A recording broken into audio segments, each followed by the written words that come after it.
Continuamos con su programa, entonces, que aquí por la señal de TV UGED.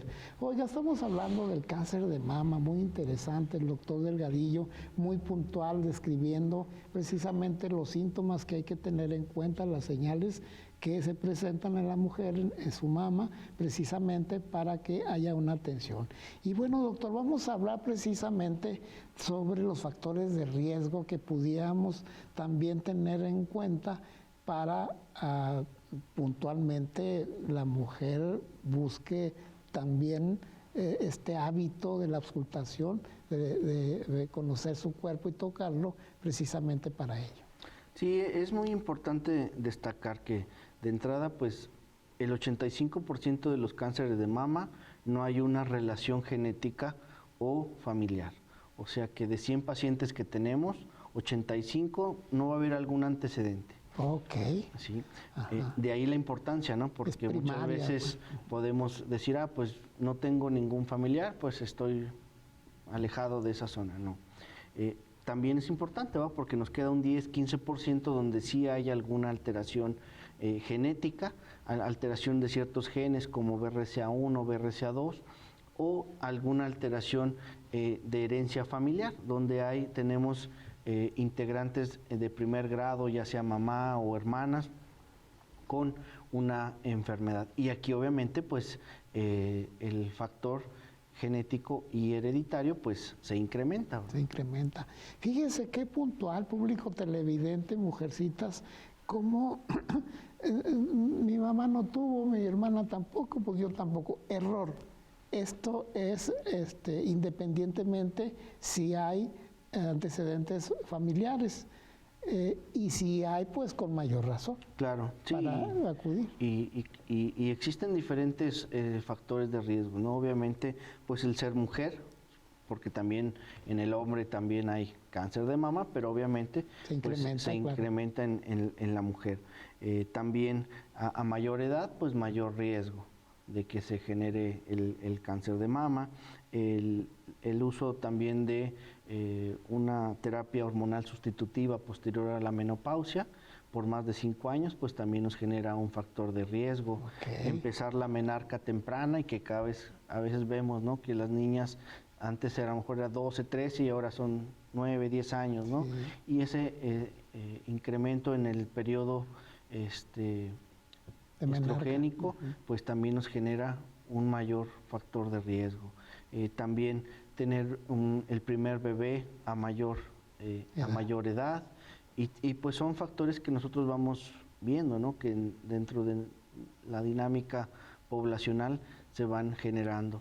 Otro factor muy importante, pues el sobrepeso y la obesidad, la falta de ejercicio, el sedentarismo, todo esto son factores que se van sumando. Toxicomanías, doctor, fumar, tomar, sí, eso. El alcohol, el tabaco nos generan también un mayor riesgo de cáncer de mama. El principal, ser mujer. Claro que no nos excluimos nosotros los hombres, sí, pero es un factor de riesgo que precisamente hay que atender. Y usted dijo hace ratito, doctor, mes por mes. Sí, esto debe de generarse un hábito en la mujer, de mes con mes después del 5.º día, que es el ideal, cuando ya pasó ciertos cambios posteriores a la menstruación, realizar esa autoexploración mes con mes para poder empezar a hacer esas detecciones más tempranas, ¿no? Doctor, en función de que hay un diagnóstico oportuno, ¿el pronóstico mejora?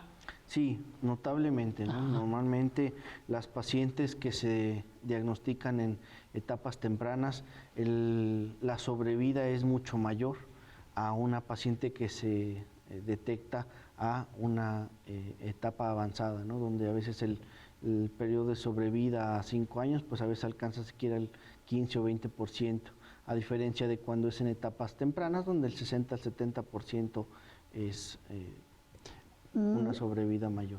No necesariamente pudiera llegar a más la extirpación de la mama. Sí, no, actualmente pues cuando se realiza una detección temprana, el tratamiento de elección es la cirugía conservadora, donde es quitar solamente la zona donde está la lesión con límites quirúrgicos negativos y ya el tratamiento de la axila. Pero ese es el ideal y el estándar de tratamiento. Ya posteriormente pues se puede acompañar de radioterapia para proteger el resto del tejido mamario, pero es el ideal en etapas tempranas si quisiéramos diagnosticarlas en esas condiciones, ¿no? O sea, esa ventaja hay de que se puede conservar la anatomía si se va oportunamente a un diagnóstico. Entonces, pues ya cuando la lesión ya es mayor, ya hay una desproporción de la lesión mama, pues ya ahí desafortunadamente tenemos que llegar a la mastectomía, ¿no? Y le digo, desafortunadamente en nuestro país muchas de esas pacientes se diagnostican ya requiriendo o mastectomía o inclusive que no se pueden, ya no tienen criterios para una mastectomía y que tienen que iniciar con tratamientos como quimioterapias de manera inicial en etapas todavía más avanzadas. ¿Hay riesgo de cuando hay que se pasa ya a otro órgano? Sí, desafortunadamente un porcentaje amplio encontramos que la lesión ya tiene metástasis a otra región del cuerpo, ¿verdad? Que muchas veces puede ser hueso, puede ser pulmón, puede ser mama contralateral, pueden ser ganglios a distancia. Entonces, eso es lo que queremos evitar con todos estos foros, ¿no? Y que no solo octubre sea el mes donde se realice esa autoexploración, sino sea durante todo el año. Hay un porcentaje alto de no detección oportuna en México, ¿verdad, doctor? Como comentaba al principio. Sí, digo, normalmente en cifras de Estados Unidos, que es con el que nos comparamos muchas veces, el que tiene mejor estadística, pues sus tasas de detección de etapas avanzadas son del 30-35%. Aquí en México estamos cercanos al 75-80%, o sea, prácticamente el doble de las cifras de países como Estados Unidos o Europa, ¿no? Entonces, eso sí nos habla, digo, de ese retraso en la detección, ¿no? En la detección de la exploración, en la detección de realizarse los estudios de manera oportuna, ¿no? Muchas veces ya se hizo la mastografía y pasaron 4 o 5 años y otra vez se realizan el estudio en lugar de estar yendo con su médico de manera anual, ¿no? Doctor, ¿los médicos de primer contacto estarán sensibilizados a su criterio? Yo creo que sí hay esa sensibilización. Sí. Quizás lo que sí nos falta también como organigrama en nuestro país es generar unas mayores líneas de diagramas de flujo para poder canalizar a las pacientes, ¿no? Porque en nuestro país prácticamente el 90 o 95% de los pacientes con cáncer se tratan de manera institucional, pero sabemos que muchas veces la paciente, pues cuando tiene cierta preocupación o cierta molestia, pues muchas veces van con el médico de la esquina, ¿no? Con el médico que está más cercano. Ajá. Y muchas veces en esa parte es donde perdemos tiempo, ¿verdad? Porque llega con el médico de la esquina y él dice, ok, pero ¿a dónde la mando, verdad? Si tiene alguna institución o no, e iniciar ese proceso. Exactamente, ¿no? Entonces, ágil. Eso es donde muchas veces perdemos, ¿no?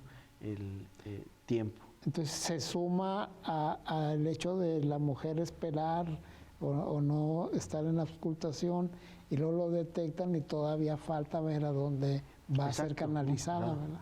Sí, y pues muchas veces o están inscritos en alguna institución pero no están debidamente dados de alta y en lo que inician su proceso de afiliación y en todo eso pues vamos perdiendo tiempo muy, muy valioso. Sí, escuchamos de que no hay cita hasta el mes que entra y ya pasó un mes muy bueno. Exacto. Y a veces entonces, hasta más, ¿verdad? Todo eso pues se va retrasando y si a eso le sumamos la gran cantidad de pacientes que van llegando a estos hospitales, pues esto todavía va generando un mayor retraso.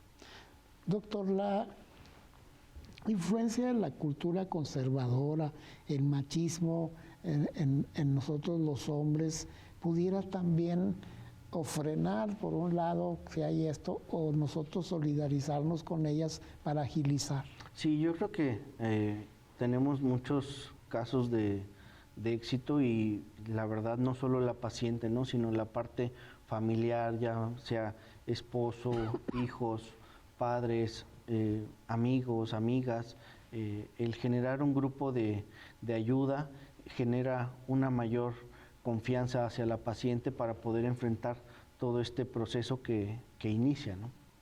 Sí. Y por otro lado, el conservador machista, ¿para qué vas? No vayas ahí.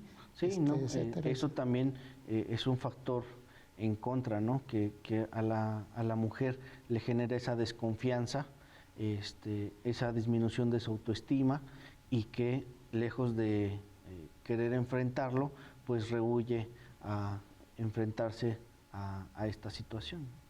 Doctor, ustedes se deben de topar con el detalle de si se le tiene que comentar a la paciente sus resultados o no, o nosotros estamos sensibles a si se le va a decir que tiene el diagnóstico. ¿Cuál sería la mejor postura para las Yo creo que pacientes? el ideal es ser muy franco, muy directo con el paciente, claro, de una manera sensible, Claro. porque también es importante no invadir esa privacidad y también hasta cierto punto poder entender que es un choque para ella el recibir este tipo de noticias y claro, a veces uno está más familiarizado y tiene una mayor sensibilidad de poderle expresar a la paciente el diagnóstico, pero no solo el diagnóstico, ¿no? Sino lo importante es explicarle las opciones terapéuticas que tenemos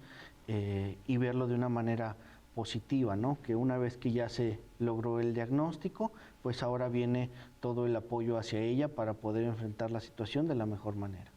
En ese sentido sensible, entonces, la paciente se siente con mayor confianza, ¿verdad? Exacto, ¿no? Entonces, todos generamos un grupo para ella, médicos, enfermeras, familia. Red de apoyo. Y exacto, y obviamente pues es una mejor forma de poder enfrentar su padecimiento. Ok. Público televidente, qué interesante está todo esto. Lo más importante es que la mujer antes de los 18 años, a partir de ahí, empiece su auscultación, a tocarse y conocer su cuerpo para ir detectando. Después ponerse en manos de un experto y la mastografía, hay que practicarla ya arriba de los 40 bajo indicación médica y bien diagnosticado. Doctor, muchísimas gracias. No, un placer y agradezco mucho la invitación. Encantado. Nuevamente. Y público televidente, les agradezco mucho el favor de su atención, esperando que estos comentarios sean de su completo agrado. Nos vemos a la próxima. Muchas gracias.